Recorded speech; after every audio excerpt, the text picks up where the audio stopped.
Hi, everyone, and welcome back to Mental Health Quest, where I, Brian, a 44-year-old artist from Portland, Oregon, seeks help for my mental health for the first time.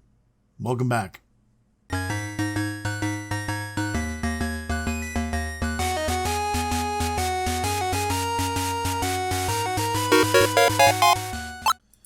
So I had the follow-up appointment that I mentioned in the last video. There was a lot of difficulty after the last appointment because we had brought up several issues that are some of the key things that are the driving force and focus of my anxiety. And so over the course of the next few days after that appointment, processing that stuff, it was extremely difficult. I came face to face with a lot of the thoughts that I try to avoid, the things that pop out and are the invasive thoughts that trigger me, basically. I know it's a hot word right now, trigger, but I don't know any other way to describe it. So it really led to a lot of issues with my sleep. I have obstructive sleep apnea, and I've had that for well over 10 years, 15 years probably. Because of my claustrophobia, I do not use a CPAP machine. So my sleep is always very erratic and not great to begin with. But when you add in this extra anxiety and the processing of all the stuff done in session, I am averaging an hour and a half to 3 hours of sleep a night. Can crash a lot during the day. So what that led to leading up to this appointment was an issue that I don't ever deal with, and that's lateness. I have 2 meetings a week via Skype with the artist that I'm working on for my tabletop game I'm creating. I was 40 minutes late for that meeting. I was late for my meeting with my psychologist because I fell asleep in the recliner in the living room while waiting for the appointment. And I was 20 minutes late to my appointment. Lateness for me is something that, for anybody who really knows me well or has worked with me in a professional capacity, knows that lateness is like a huge pet peeve for me. I'm never late to anything. And the reason is that I have a very strong sense that when I'm late somewhere, when someone is waiting on me, what I am showing them is that I do not respect their time and therefore do not respect them. And I feel that way in return when people who are late to things that I am left waiting. And I know people, their intentions are not that. People, for the most part, their intentions are good. Things come up. Some people have habitual issues with time management. And so I've had to temper my own expectations of that, but it's difficult. But for me to be late is a serious offense in my own eyes. I was so apologetic to the doctor because I felt like I was wasting his time. But for anybody who really, really knows me, that shows you that, like, clearly something is off if I'm ever late to anything. So we had the meeting, we had the appointment. And one of the things that the doctor first went over with me was that he is going to be referring me to a nurse practitioner who will help to select some medications or medication that may help some of the symptoms in the short term. Basically, I have an overwhelming sense of dread that doesn't go away. It's a constant feeling in the pit of my stomach that something bad is happening. So when you get that sense of foreboding, kind of that, the hairs stand up on the back of your neck and you think, oh God, something bad's going to happen. That's how I feel all the time. And there's also a buzzing, like a physical buzzing sensation, sometimes in my head, in my chest. And the doctor thinks that could have some physiological concentrating. That's another thing I'm having difficult with because of the lack of sleep. Could be caused from some physical reasons. He told me about a patient of his that came to him out of nowhere. She was experiencing anxiety, had never experienced it before, and now it's happening quite often. And she would get this brand of pressure across her chest, like she was having a heart attack, and she was really freaking out because she thought she was, And so she went to her regular doctor, said, you have anxiety. She went to see the therapist. Over time, what they learned was when he sent her back to the regular doctor to get some scans done, she was having little mini gallbladder attacks. So she had her gallbladder out, And all of a sudden, no more attacks. And she basically fired him because she didn't need him. She never had anxiety. Well, my gallbladder has already been removed, so that's not the issue. I've recently had a bunch of heart scans and tests done. Everything was fine with that in my lungs. So, but there could be other physiological things that are happening in my body causing at least that portion. So we hope to get me on a medication that will at least help to dull that sensation, which may then help me to be able to relax in general.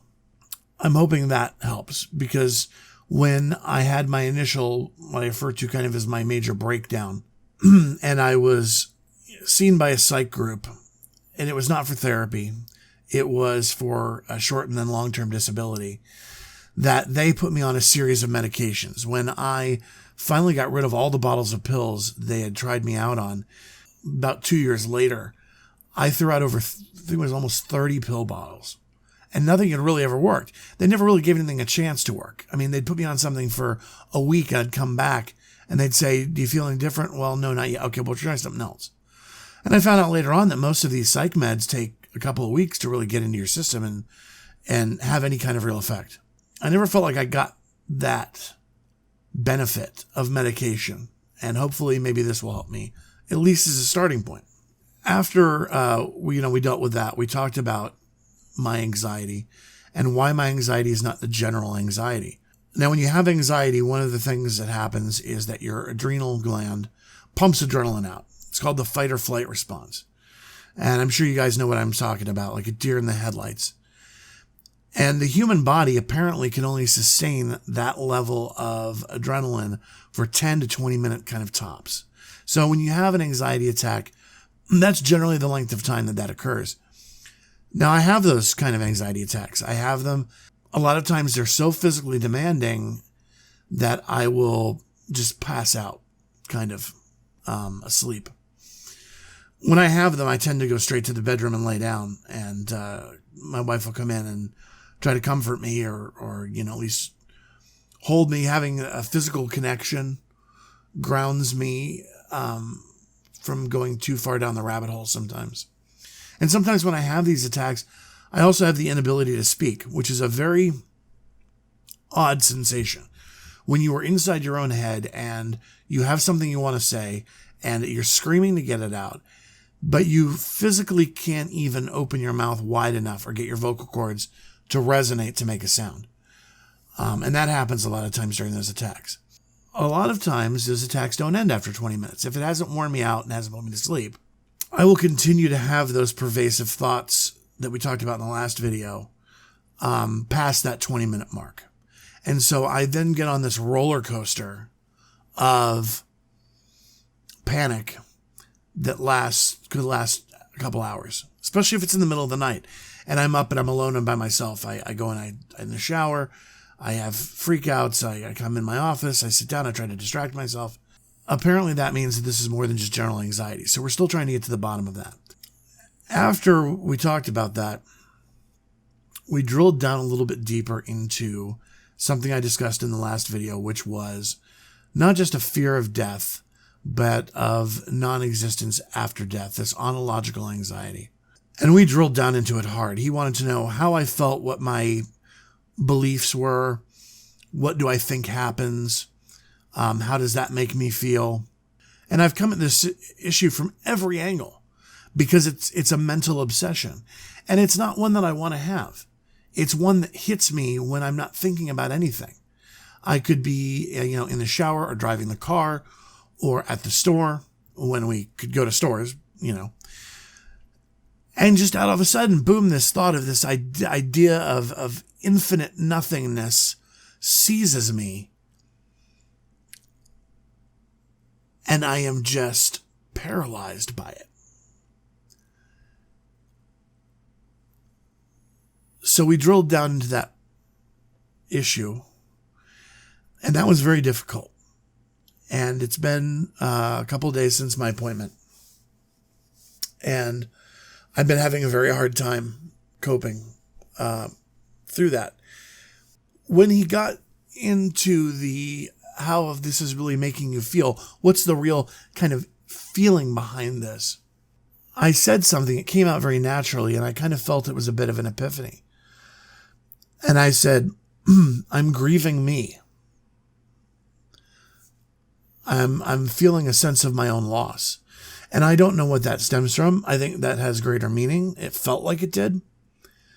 Whether that means I feel myself losing myself to whatever mental illnesses that I am suffering with, whether it's because my physical health is been deteriorating due to my lack of movement and due to additional weight gain during the quarantine, something that's making those ontological anxieties worse. I don't know. So we're going to continue to deal with that and get into that a little bit more.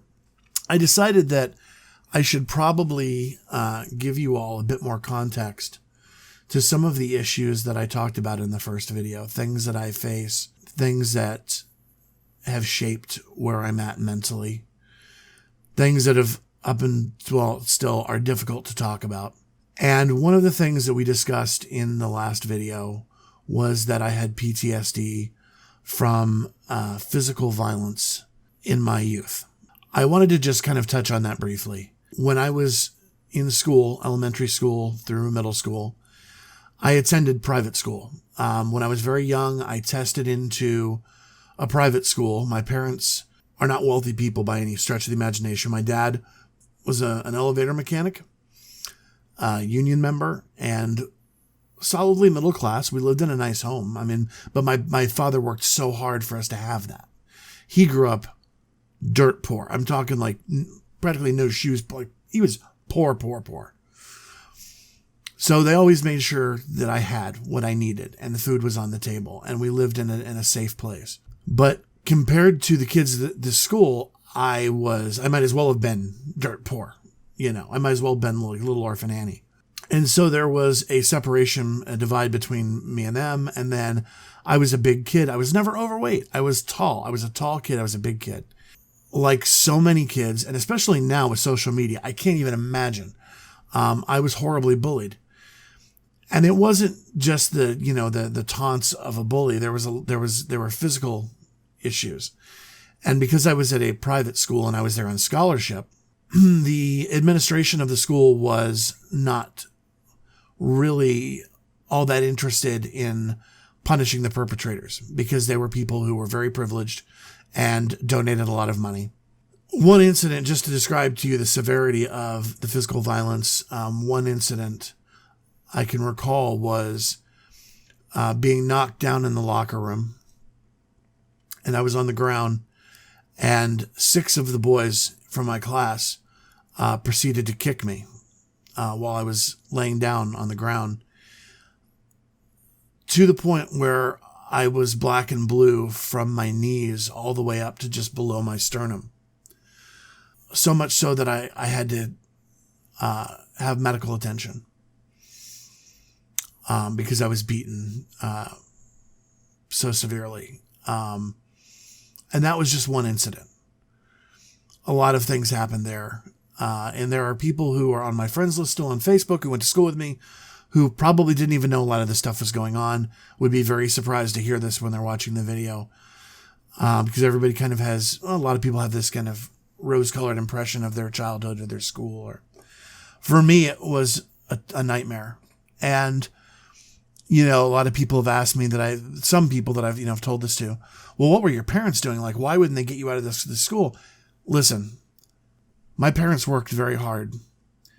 Even with a scholarship, it was a lot of money, and they did without to send me there. They wanted me to have the best education I could possible. And my mom, she did. She went into the principal's office so many times, had meetings, tried her best. The only option would have been to have pulled me out and sent me to public school. And I didn't really want that. And they didn't really want that. They wanted this for me. They wanted this to make me better. And, my dad suffered such adversity growing up that, his best advice was, well, just try to ignore it or, back up, get through it. It's hard on parents when they see their kid going through that and they don't know what to do. And it's not like today where there's all of this anti-bullying stuff and it's in people's faces and schools are behind the students and they're trying to solve the issue. Nobody cared, right? In the situation I was in, there was no help. And that led me to a lot of different things, which we'll probably get into in later videos, behaviors and the repercussions of that violence. But I wanted to give you guys just a little bit of context into some of the issues I face, and that's one of the things. That's one of the facets. I'm 44 years old, and that's never left me. I don't think I've ever resolved that. I certainly haven't forgiven anybody for it.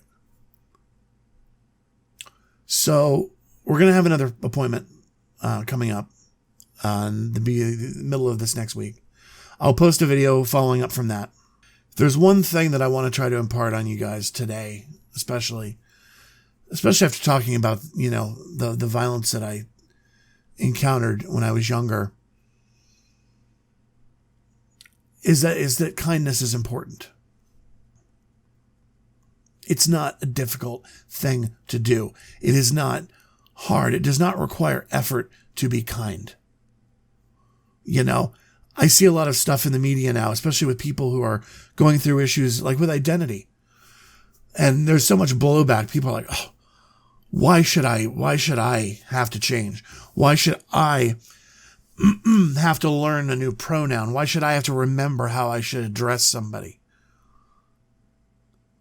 Why wouldn't you? If this is what somebody wants for their life, if this is who they feel that they are, if this is important to them, what does it take from you to do this for them? Nothing. So little effort. All it takes is kindness. And we all need so much more of that right now. So I appreciate all of you. I appreciate you watching these videos, for allowing me to put this stuff out there, to get this out. Because I'm learning that it is better out than it is in. And I hope that if this is in you, that you find a way to let it out too. So until the next video, I will do my best to get some sleep. I shaved my beard. Hopefully I'm looking a little bit better than my last video. Hopefully I'm sounding a little bit better than my last video. And I hope all of you have a good week until we talk again. See you soon.